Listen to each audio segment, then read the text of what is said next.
Hello' everyone, স্বাগতম জনাইছোঁ আমাৰ এই লক্ষ্য প্লাছৰ ক্লাছ 10 কম্পিউটাৰ ছায়েন্সৰ কোৰ্চলৈ। এই কোৰ্চটো আমি ষ্ট্ৰাকচাৰ কেনেকৈ কৰিছোঁ চোৱা। এই কোৰ্চটো আমাৰ এক্টিভ থাকিব SSLC এক্সামলৈকে।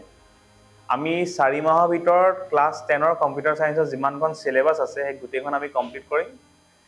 প্ৰত্যেকটো চেপ্টাৰ আমি থিয়ৰিটিকেলি বুজাৰ লগে লগে তাৰ কুৱেশ্যন আনচাৰ্ছো প্ৰেক্টিছ কৰিম।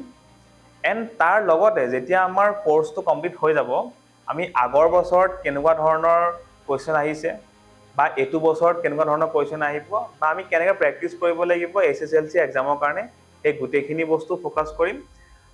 মুঠতে তোমালোকে এই কোৰ্চটো ল'লে কম্পিউটাৰ ছায়েন্সৰ আৰু একো টপিকৰ বিষয়ে চিন্তা কৰিব নালাগে বা পৰীক্ষাৰ মাৰ্কছক লৈ প্ৰেক্টিকেল হওক থিয়ৰী হওক একোতে চিন্তা কৰিব নালাগে।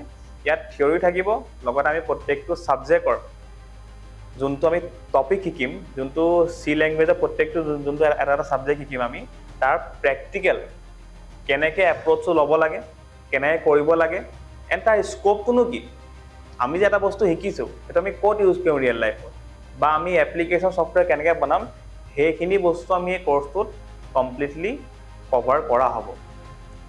ঠিক আছে, তেন্তে আমি লগ পাম নেক্সট ভিডিঅ'ত। আশা কৰোঁ তোমালোকে কোৰ্চটো ভাল পোৱা। বাকী আমি একেলগে আগবাঢ়ি যাম। Let's grow' together. Thank U.